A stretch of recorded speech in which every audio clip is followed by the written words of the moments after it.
आप सभी साथियों को मेरी तरफ से प्यार भरी राम राम। और आप सभी का कैरियर गेटवे पर मैं हार्दिक स्वागत करता हूं। आगे बढ़ने से पहले मैं आपको बता देता हूं अपने बारे में। मेरा नाम सौरभ शर्मा है और प्रेजेंटली मैं एक्साइज इंस्पेक्टर हूं। देखिए, ये मैं क्यों शुरू कर रहा हूँ इसके बारे में मैं थोड़ा सा बता देता हूँ। What is the purpose behind this video. Not this video मतलब मैं इस सीरीज कुछ शुरू करने वाला हूँ। ऐसा ऐसा है कि मैंने देखा यूट्यूब पे एसएससी के लिए, रेलवे, बैंकिंग के लिए बहुत सारा कंटेंट अवेलेबल है। बट टीचिंग एग्ज़ाम्स में सब्जेक्ट ओरिएंटेड तो बहुत सारा कंटेंट है, बट कुछ इग्नोर्ड पोर्शन है। जैसे कि एग्ज़ाम्स में आपको 10-10, 20-20, 30-30 मार्क्स कुछ वेटेज है। लाइक मैथ्स की है, रीजनिंग की है, हरियाणा जीके या स्टेट जीके बोल सकते हो, हिंदी, इंग्लिश, कंप्यूटर, इन सब की वेटेज है। बट वो थोड़ी थोड़ी है, इसलिए क्या है कि आप लोग उसको इग्नोर कर देते हैं और सब्जेक्ट पे थोड़ा ज़्यादा फोकस करते हो। बट होता क्या है कि ये जैसे बूंद बूंद से सागर भरता है, ऐसे ही इन क्वेश्चंस की वजह से बहुत सारे बच्चे सिलेक्शन ले जाते हैं और बहुत सारे बच्चे रह जाते हैं।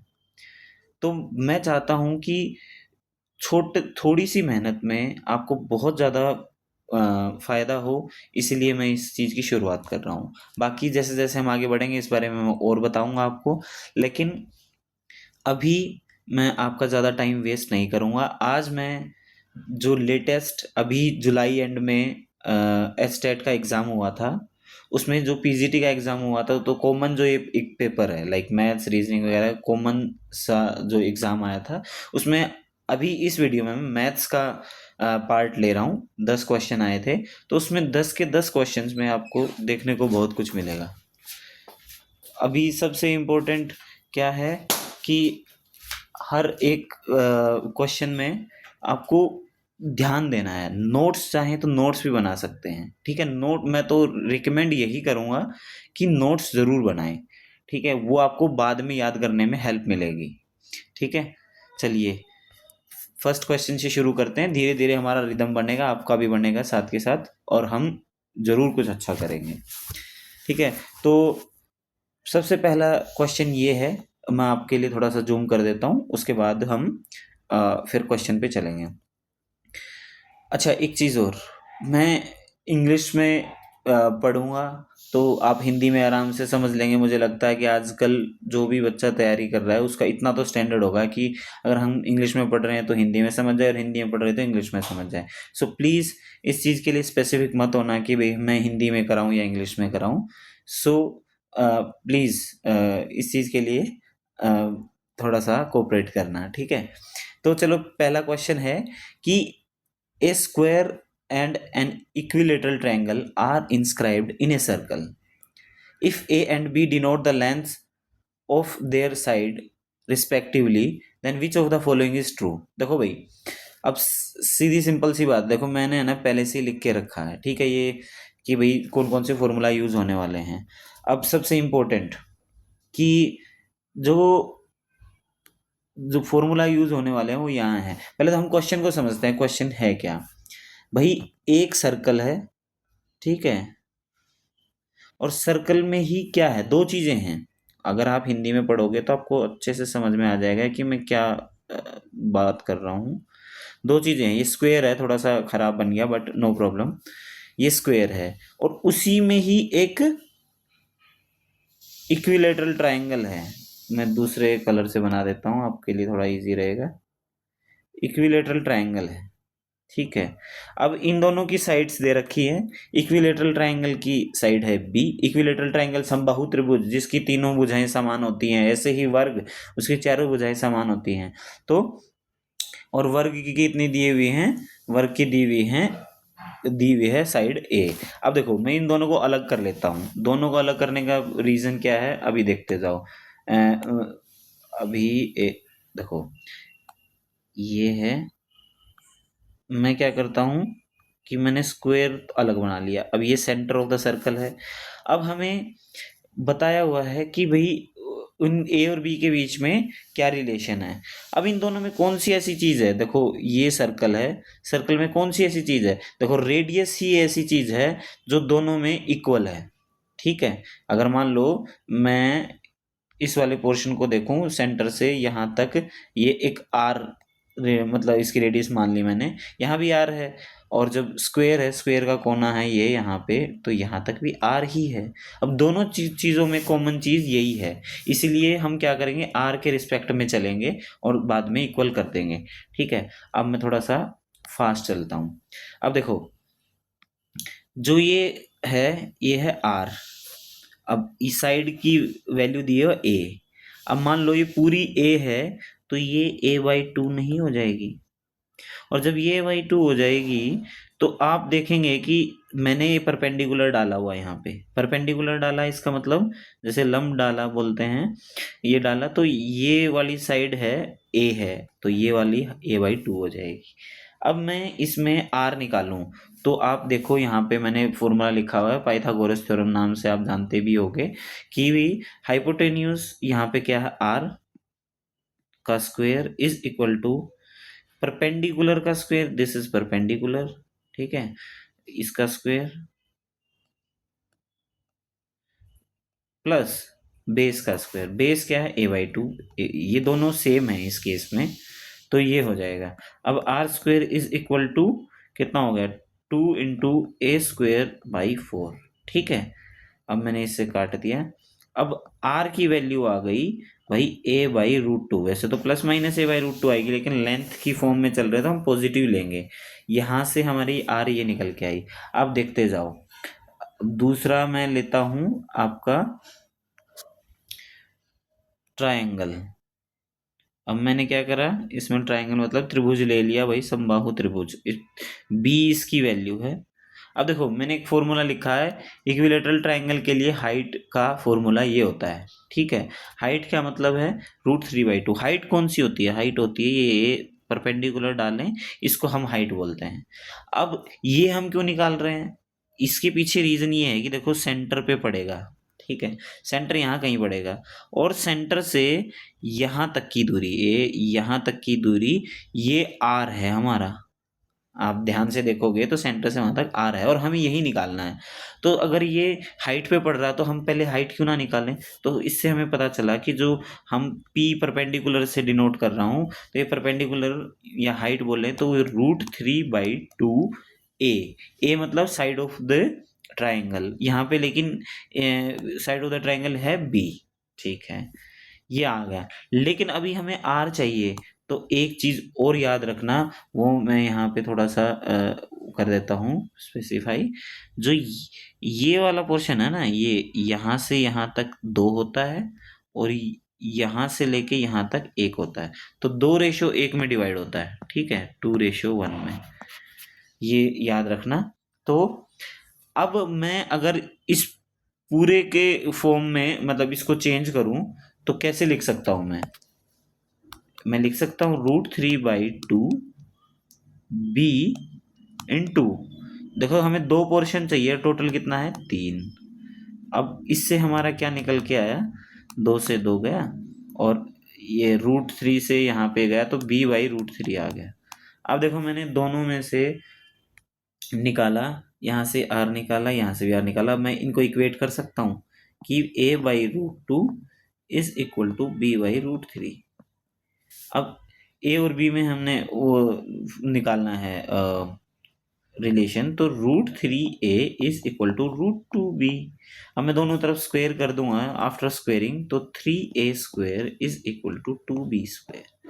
ठीक है, हो सकता है आपको ये पहला क्वेश्चन थोड़ा सा लंबा लगा हो, क्योंकि ये थोड़ा कॉन्सेप्चुअल था, इसलिए मुझे सिखाने में टाइम लगा, लेकिन इसमें आपको सीखने को बहुत कुछ मिला होगा। तो चलिए बिना टाइम वेस्ट कर नेक्स्ट क्वेश्चन पे चलते हैं। आगे तो बहुत जल्दी जल्दी ये भी क्वेश्चन हो जाएंगे। अब देखो इस क्वेश्चन को पढ़ो कि क्या बोल रहा है, दो गोलों का पृष्ठीय क्षेत्रफल में 1:2 का अनुपात है। इनके आयतनों में अनुपात है, मतलब भाई सरफेस एरिया का रेशो दिया हुआ है और वॉल्यूम का रेशो निकालना है। देखो मैंने ऑलरेडी लिखा हुआ है surface area of the sphere ये है और वॉल्यूम ये है। तो अब हमें सरफेस एरिया का दे रखा है तो मैं एक को मान लेते हैं 4 पाई r² और दूसरे को मान लेते हैं 4 पाई r²। देखो बड़ी आर मान ली ताकि हम उसको डिफ्रेंशिएट कर सकें। ठीक है, अब 4 पाई से 4 पाई कैंसिल हो गए, उस चीज का कोई यूज नहीं है। तो अब हमारा जो रेशियो बचा वो r² = r², वो है किस चीज के, 1:2 में दिया हुआ है। ठीक है, मतलब मैं अगर r/r निकालूं तो वो 1/√2 होगा। ठीक है, क्योंकि मैंने यहाँ से स्क्वायर हटा दिया तो इसका भी 1/√2 हो गया। अब हमें निकालना क्या है, अब हमें निकालना है वॉल्यूम। वॉल्यूम क्या थी, वॉल्यूम मतलब आयतन। आयतन क्या दिया हुआ है, आयतन दिया हुआ है भाई 4/3 पाई r³ रेशो 4/3 पाई r³। ठीक, अब इसमें अगेन ये गया और ये गया। ठीक है, अब ये कट गया तो r³ और r³ का रेशो बचा। अब हमें r और रेशो r का तो वैल्यू पता ही है, तो इसको हम ऐसे कर सकते हैं, इसका क्यूब और इसका क्यूब, तो आपका आंसर आ जाएगा 1/2/2√2। ठीक है, ये आपका आंसर हो जाएगा जो कि यहाँ पे मेंशन है। ठीक, अब नेक्स्ट क्वेश्चन पे चलते हैं। ये भी बहुत इजी क्वेश्चन है। देखो, the ratio of a circular field whose area is equal to the sum of the area of 3 circular fields having radii 8, 9 और 12 रिस्पेक्टिवली इज इक्वल टू। देखो क्वेश्चन कुछ नहीं, बहुत आसान है। ये मुझे लगता है काफ़ी लोगों ने कर भी लिया होगा, बट फिर भी कई बार आदमी जल्दी जल्दी में गलती कर दे बैठता है। तो क्या करना है हमें, अभी देखो एक है बड़ा सर्कल, वो 3 छोटे सर्कल्स के एरिया से मिलके बना है। मतलब ऐसा है, इक्वल दिया हुआ है भाई, 3 है छोटे छोटे सर्कल, एक उससे थोड़ा बड़ा और एक उससे थोड़ा बड़ा। अब छोटे वाले की रेडियस है 8, उससे बड़े वाले की 9 और उससे बड़े वाले की 10। अब इन तीनों का जो जोड़ है वो किसके इक्वल है, एक बड़ा सर्कल है जिसकी रेडियस मैंने मान ली r। ठीक, इतनी सी बात बोल ली है। अब हमें एरिया ऑफ द सर्कल यहाँ पे मेंशन है ही, तो अब हम क्या करेंगे, हम देखेंगे कि एरिया ऑफ द सर्कल है πr²। तो भाई πr², πr², πr², सॉरी ये 10 नहीं है 12 है, तो ये 12 का square is equal to πr²।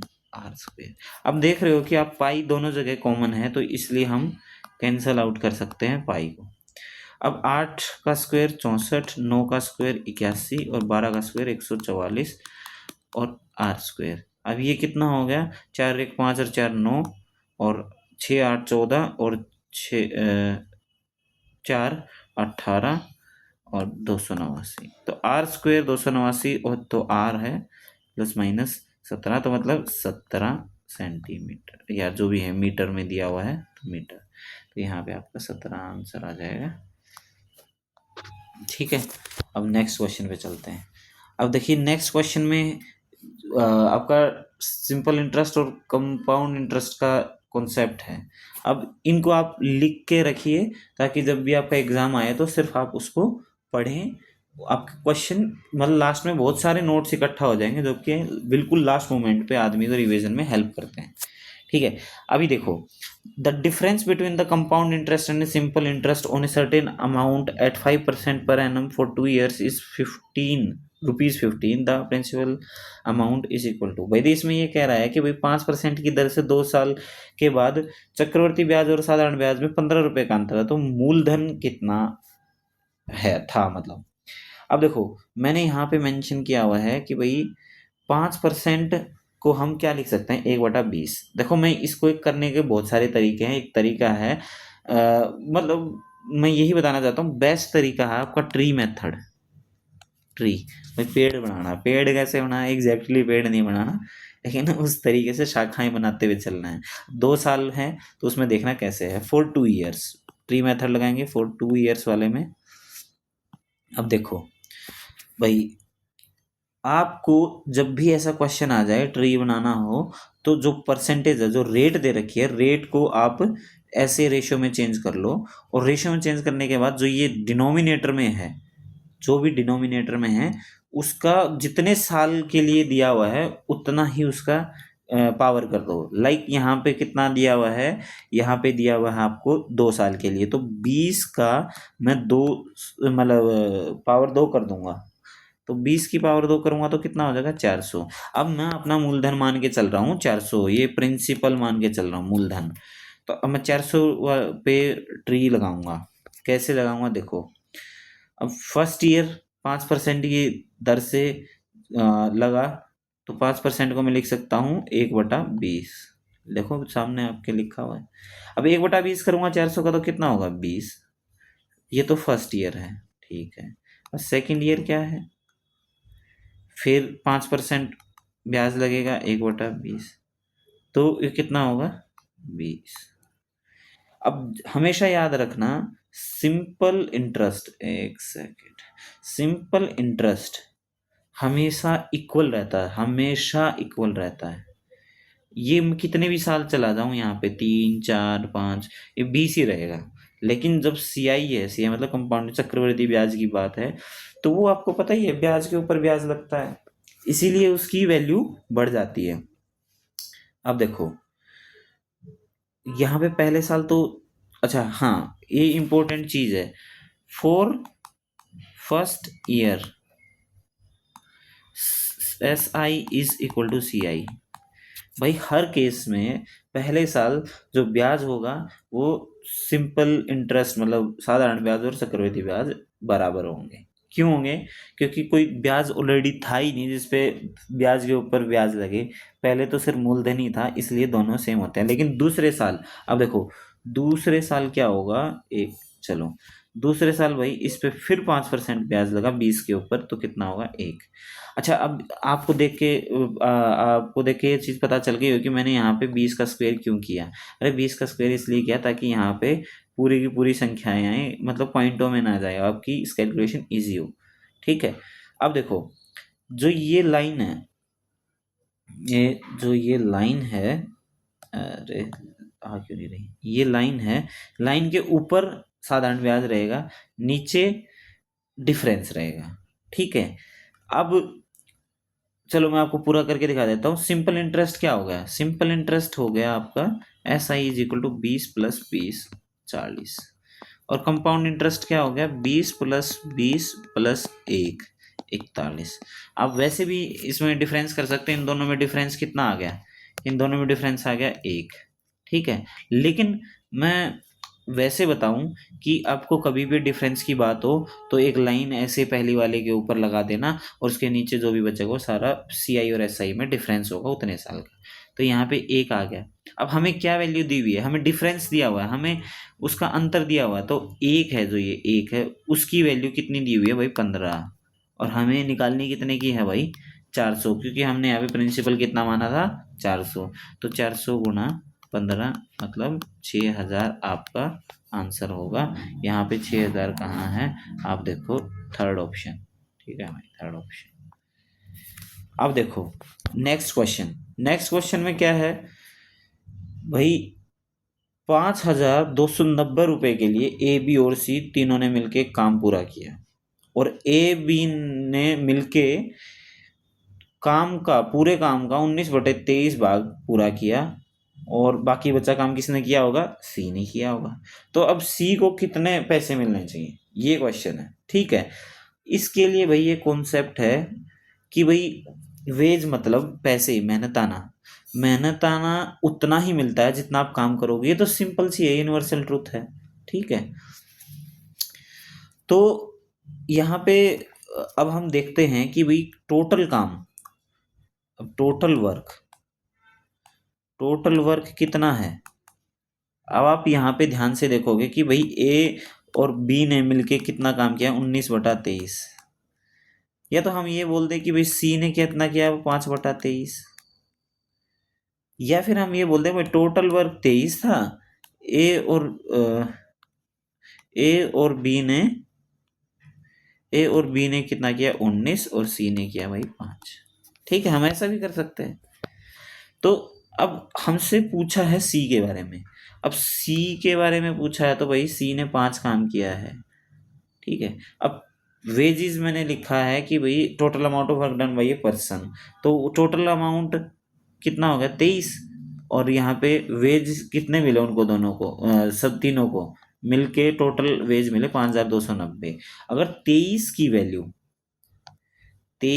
Value अगर 5290 है तो 5 की वैल्यू कितनी होगी, 5290 बटे 23 गुणा 5।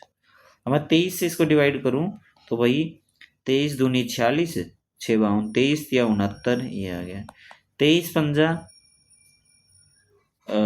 कितना निकालना है अमाउंट रिसीव्ड भाई। ठीक है,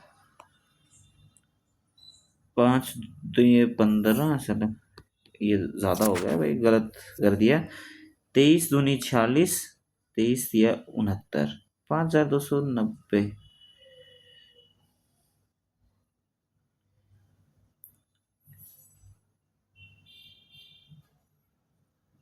अच्छा,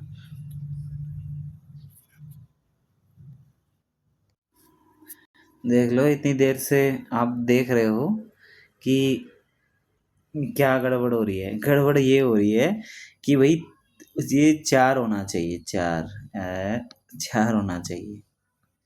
ठीक है, चलो गलतियां ऐसी हो जाती हैं, पता नहीं चलता होता। ठीक है, तो ये 4/23। ठीक है, क्योंकि 19 ही है तो 4 ही होगा ये, तो सी भी 4 है। और यहाँ पे हमें 4 की वैल्यू निकालनी है, तो 23 होके 92। ठीक है, तो 920 इसका आंसर आएगा। ठीक है, तो हम ह्यूमन बीइंग हैं, ऐसी ऐसी छोटी छोटी गलतियाँ हो जाती हैं। छोटे छोटे देशों में बड़ी बड़ी गलतियाँ, सॉरी बड़े बड़े देशों में छोटी छोटी गलतियाँ हो जाती हैं। ठीक है, तो अभी वीडियो चल भी रही है कि नहीं, हाँ ठीक है चल रही है। अब देखो अगला क्वेश्चन है कि भाई पी ने 45,000 रुपये में काम शुरू किया और कुछ टाइम बाद भाई क्यू 30,000 रुपये के साथ भाई आया, उसके साथ मिल गया। ठीक है, और वर्ष के अंत में मतलब साल के आखिरी में भाई उन दोनों ने प्रॉफिट 2:1 में बांट लिया। तो बताओ क्यू कितने दिन बाद या कितने महीनों बाद शामिल हुआ। देखो इस चीज़ का कॉन्सेप्ट क्या है, इस चीज़ का कॉन्सेप्ट है ये कि भाई इन्वेस्टमेंट ए और बी है, टाइम एक्स और वाई है। अब देखो आप कोई भी पैसा लगा रहे हो तो प्रॉफिट किस चीज़ पे डिपेंड करता है कि भाई आपने वो पैसा कितने टाइम के लिए लगाया है। ठीक, बस मैंने यही चीज़ सिंप्लीफाइड वे में लिखी है कि भाई ए ने कोई पैसा अपना पैसा एक्स ए अमाउंट एक्स महीनों के लिए लगाया, बी ने वाई महीनों के लिए लगाया, तो टोटल उनका जो प्रॉफिट हुआ ए एक्स हुआ और बी का वाई हुआ, बी वाई हुआ। ठीक है, फर्स्ट पर्सन ये है, सेकंड पर्सन ये है। ठीक है, तो प्रॉफिट क्या कितना हो गया ए एक्स और बी वाई। अब हम आगे बढ़ते हैं, इसमें हम क्वेश्चन की तरफ जाएं तो हम देखते हैं यहाँ पे कि ए ने और बी ने, ए ने 45,000 रुपये, ये अमाउंट की बात है, और बी ने 30,000 रुपये, या पी क्यों मान लो इसको, हैं कभी सोचो, चलो इसको पी मान लेता हूँ, इसको क्यों मान लेता हूँ। ठीक है, तो भाई पी ने 45,000, क्यू ने 30,000 रुपये लगाए। अब कितने महीनों के लिए लगाए ये हमें नहीं पता, ये एक्स के लिए लगाए, इसने वाई के लिए लगाया। ठीक, अब ये रेशो में है। ठीक है, रेशो में है तो आप सिंपली ये काट सकते हो, इससे ये काट सकते हो। अभी पता चला हमें कि हम इसको काट सकते हैं, 15×3 = 45, 15×2 = 30। अब 3:2 में है तो इनका प्रॉफिट कितना होगा 3x/2y। और एक्चुअल में दिया हुआ कितना है, दिया हुआ है आपका 2:1 है, ये इतना में दिया हुआ है। अब इसको थोड़ा सिंप्लीफाइड वे में लिखेंगे तो हम 3x/2y = 2/1। और x और y हम निकाल सकते हैं क्रॉस मल्टीप्लिकेशन से 4/3। अब आप यहाँ पे आके कंफ्यूज हो जाओगे कि भाई ये तो 4/3 आ गया, वाई की वैल्यू निकालनी हमने, बी या सॉरी क्यू का पूछा कि कितने टाइम के बाद वो मिलेगा, मतलब तो 3 लगा दो। अरे अभी क्वेश्चन पूरा नहीं हुआ है। अब आपको ये चीज़ पता होनी चाहिए कि पी ही एक ऐसा इंसान है जिसने पूरे पूरे साल पैसे लगाए रखे हैं। तो पूरे साल में कितने महीने होते हैं? 12। लेकिन यहाँ पे कितने महीने हैं? यहाँ पे महीने हैं भाई 3, ना सॉरी 4। एक्स किसके महीने थे? पी के।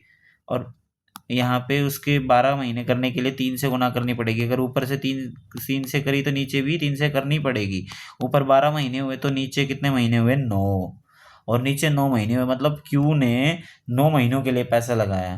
तो कितने महीनों बाद उसने ज्वाइन किया? उसने भाई 3 महीनों बाद ज्वाइन किया। ठीक है, ये चीज़ है सोच देखने की। After 3 months.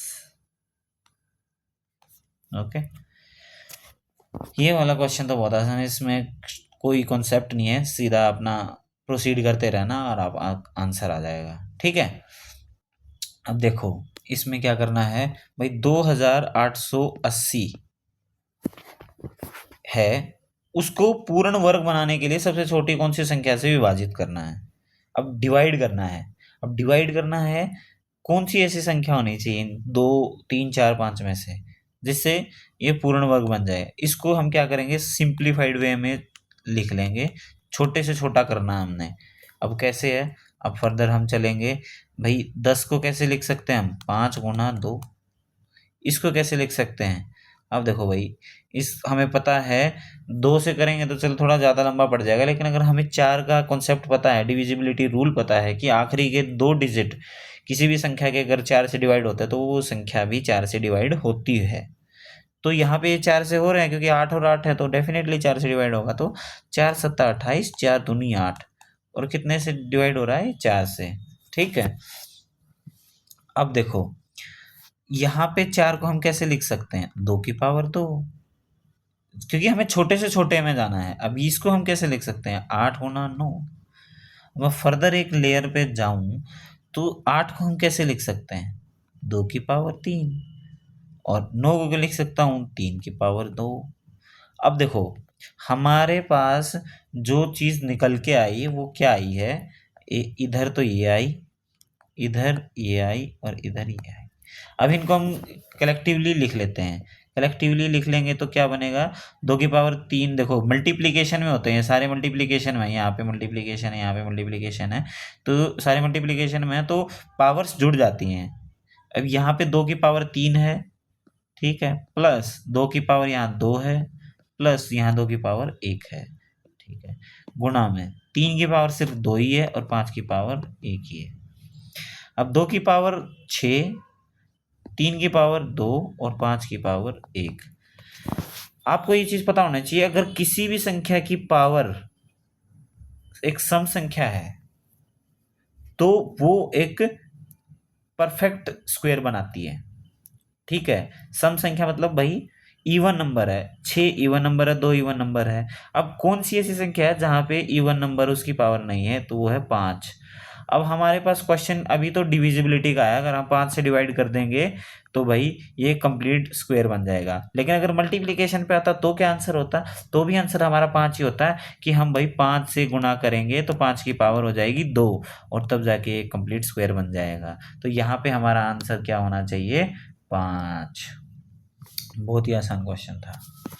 ठीक है, हाँ भाई ये क्वेश्चन थोड़ा अच्छा है, जिसको थोड़ा समझने में आदमी को टाइम लग सकता है, बट मैंने थोड़ा सा पहले से बना के रखा था आपको, ताकि आपको इजीली समझ में आए और जल्दी आए। अब देखो ये क्वेश्चन क्या है, इसमें लिखा है धातु के बेलनाकार पाइप का आयतन 748 सेंटीमीटर क्यूब है और इसकी लंबाई 14 सेंटीमीटर और इसकी बाहरी त्रिज्या 9 सेंटीमीटर, पाइप की मोटाई कितने के बराबर है?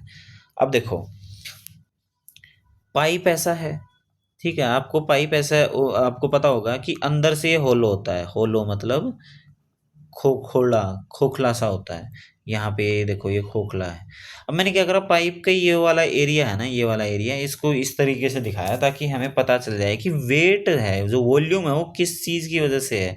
ये है भाई, ये वाला एरिया है ना, इसकी वजह से वॉल्यूम है। ये अंदर वाला तो खाली है, ये अंदर वाला तो खाली है। ठीक है। अब वॉल्यूम क्या होती है सिलेंडर की, हमने यहाँ लिखी हुई है। तो अब वॉल्यूम एक्चुअल में मतलब जिस चीज की है वो कैसे है, अब दिखाता हूँ, देखिए आप समझ जाओगे मेरी बात को, मैं क्या कहना चाह रहा हूँ। पाई आर स्क्वेयर एच। आर जो है वो बड़ी आर क्या डिनोट करती है, बाहरी त्रिज्या, मतलब external radius, minus pi R square छोटी आर स्क्वेयर एच, ये क्या है, अंदर इंटरनल रेडियस है, उसको दिखाता है। तो पाई आर स्क्वेयर एच, तो वॉल्यूम कितना दिया हुआ है 748। अब मैं इसको अगर लिख लूं ऐसे, pi R square minus R square H is equal to 748। अब देखिए हम चलते हैं कि भाई पाई को मैंने लिख लिया 22/7, आर स्क्वेयर हमें एक्सटर्नल रेडियस दे ही रखी है 9 सेंटीमीटर, तो 9 का square minus R square into H. H क्या है, ये हाइट है और लेंथ है, एक ही बात है, वो दे रखी है हमें 14 सेंटीमीटर इज इक्वल टू 748। अब तो सिर्फ कैलकुलेशन बच गई, वो आप इजीली कर लोगे, फिर भी कर देता हूँ। 7 दूनी 14, और ये इस साइड डिवाइड करेंगे तो 11 दूनी 22, इधर 11 6 66, 11 8 88, और दो मतलब 4 है, 4 यहाँ से डिवाइड करूँगा तो 17 आ जाएगा, और 9 का स्क्वायर होगा 81 minus R square is equal to 17, और आर स्क्वायर उधर जाएगा तो पॉजिटिव हो जाएगा, और 17 इधर आएगा तो माइनस का हो जाएगा, तो 81 में से 17 जाएंगे तो 64। R is equal to +- 8। तो लेंथ के केस में मैं बार बार बता चुका हूँ, हमें आगे से है ना इसका पॉजिटिव ही लेंगे, तो आर की वैल्यू होगी 8। अब हमसे डिफरेंस पूछा है, डिफरेंस का मतलब क्या है, हमसे भैया मोटाई पूछी है, मोटाई तो यही होगी ना, जब पूरे बड़े आर में से छोटा आर जाएगा, बड़ा आर 9 है, और छोटा आर 8 है, तो 9 माइनस 8 कितना होगा, 1 सेंटीमीटर। 1 सेंटीमीटर इसका आंसर आ जाएगा। तो बस आपको इतना सा कॉन्सेप्ट याद रखना था, ठीक है। चलो नेक्स्ट क्वेश्चन है, if 3 numbers are in the ratio 3 to 5 such that the sum of their squares is equal to 1862, the middle number is equal to। अब देखो ये भी सिंपली प्रोसीड करना है क्वेश्चन, इसमें कुछ खास कुछ नहीं है। देखो इसमें क्या करना है भाई, 3 नंबर हैं जो कि 3:2:5 की रेशो में है। अब इसको मैं करना चाहूँ तो डायरेक्टली कर सकता हूँ, लेकिन आपको समझाने के लिए कि क्योंकि बच्चों की जहाँ कन्फ्यूजन होती है वो वाला पॉइंट मिस ना हो, इसलिए मैं क्या आपको बता देता हूँ कि यहाँ पे हम एक्स लिख लेते हैं, ठीक है। एक्स लिखने से हमें बेनिफिट क्या होगा आप बताता हूँ। अब नीचे हम स्क्वेयरिंग करेंगे, क्योंकि इसमें लिखा हुआ है 3 numbers in sum of their squares, तो स्क्वेयर करूंगा मैं, 3 का स्क्वेयर करूंगा, 3x का स्क्वेयर तो 9x², 2x का करूंगा तो 4x², और 5x का करूंगा तो 25x²। अब इनके इनका जोड़ करूंगा तो 25 और 4 29, और 9 38, 38x²।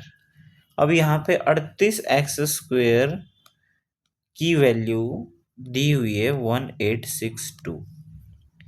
38 19 दूनी 38, और यहाँ पे लिखूं 19 निम्मा 171, और 16 नहीं 15 19 19 152, ठीक है। 2 से ये गया 49, तो x² is equal to 49, x is equal to 7।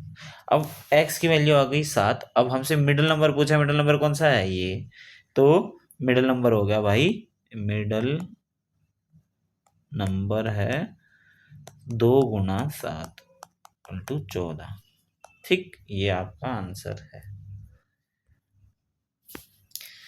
अच्छा भाई ये आज का लास्ट क्वेश्चन है, ये बहुत अच्छा कॉन्सेप्ट है, चलिए इसके बारे में देखते हैं क्या कॉन्सेप्ट है। देखो यहाँ पे दो फॉर्मूले यूज हो रहे हैं। एक तो ट्रिग्नोमेट्री में आपको ये चीज याद होनी चाहिए कि भाई secant square theta minus tan square theta is equal to 1। देखो भाई ये तो आइडेंटिटी है, ये प्रूव्ड आइडेंटिटी है, इसमें कोई बोले कैसे आया ऐसे आया, देखो हमें उसमें नहीं जाना है, हमें सिंपली बस ये याद रखना है। इसके सिमिलरली एक और फॉर्मूला होता है cosecant square theta minus cot square theta is equal to 1। ये भी याद रख सकते हो। ये क्या है, दोनों सिमिलर क्वेश्चन है, अगर जब भी बनेंगे तो कोई भी एक क्वेश्चन आप ध्यान में रख लो, दूसरा ऑटोमेटिकली हो जाएगा। अच्छा भाई, दूसरा जो चीज़ है वो ये फॉर्मूला है, वो ये आपको पता भी होगा, नहीं पता है तो ये भी याद रख लो कि A square minus B square is equal to A plus B और ए माइनस बी का मल्टीप्लीकेशन। ठीक है, अब देखो हम यूज कैसे करते हैं। अब मैं मुझे एक फॉर्मूला, मुझे ये दिखा, देखो क्वेश्चन में हम कैसे प्रोसीड करेंगे। हमने पेपर में देखा, ये देखो हमने पेपर में देखा भाई tan theta plus secant theta की कोई वैल्यू दे रखी है। बहुत सारे लोग आपको बोलेंगे कि वैल्यू पुट करके देखो करो, भाई उससे नहीं होगा, आपका टाइम वेस्ट होगा। बस ऐसा आपको दिखा है, आपको एक फॉर्मूला बस याद है, secant square theta minus tan square theta equal to 1 होता है, और A square minus B square क्या होता है, A plus B A minus B. तो हम इसको ये नहीं लिख सकते, ये देखो C secant theta plus tan theta secant theta minus tan theta is equal to, देखो यहाँ पे 1 दे रखा है तो 1, अब मैंने ये फॉर्मूला लगाया है बस, और कुछ नहीं किया। तो अब जब हम ये लिख सकते हैं, अब हमें इसकी वैल्यू दे रखी है ना, इसकी वैल्यू आप देखो, ये दी हुई है ना ये, तो इसकी वैल्यू है भाई 4 गुना में secant theta minus tan theta equal to 1। तो इससे हमें पता चला कि भाई जो सीकेंड थीटा और टेन थीटा का जो मतलब माइनस टेन थीटा उसकी वैल्यू आ गई 1/4। अब हमारे क्वेश्चन में कुछ भी नहीं बचा, ये हमने निकाल लिया, और हमारे पास जो दिया हुआ था वो था secant theta plus tan theta is equal to 4। ये क्वेश्चन आपको रट लेना है, आपको इसके बारे में वो नहीं करना, बस रट लेना है कि मेरे को क्या करना है। अब देखो, आपको इनमें से कोई भी एक चीज दिए दे रखी है ना, तो आप दूसरी चीज या कोई भी वैल्यू निकाल सकते हो, cos sine secant cot tan, कुछ भी निकाल सकते हो। देखो कैसे निकालेंगे, हमने क्या करा, एक ये चीज तो हमने निकाल ली, ये हमें दे रखी थी, अब हमने क्या करा, जोड़ दिया। जोड़ने पे क्या है, टेन थीटा से टेन थीटा कैंसिल हो गया, और जोड़ने पे सीकेंड थीटा ड्रू secant theta is equal to 1/4 plus 4। अब ये आपको पता ही है, आप एलसीएम लेना आता ही है, तो 4 चौके 16 और 17/4 आ गया, इधर 2 है। ठीक है, अब सीकेंड थीटा की वैल्यू आ गई 17/8। और आपको पता ही होगा कि कोस थीटा क्या होता है, कोस थीटा होता है 1/सीकेंड थीटा। तो यहाँ पे होगा ये 8/17, और हमारा आंसर क्या हो जाएगा, यहाँ पे सेकंड आंसर हो जाएगा 8/17। ठीक है, तो देखो आज की क्लास यहीं समाप्त होती है। थोड़ा सा टाइम ज़्यादा लग गया होगा, बट एनीवेज आप लोगों ने इसको देखा और समझा। मैं तो चाहता हूँ कि आप अपने दोस्तों जो कि इस चीज़ की तैयारी कर रहे हैं उन तक भी ये वीडियो पहुँचाए, और हमारे साथ ऐसे ही बने रहें। आपका बहुत बहुत धन्यवाद, और अगली वीडियो में फिर से कुछ नया लेके आऊँगा। तब तक आप अपना ख्याल रखिए। Bye bye, take care.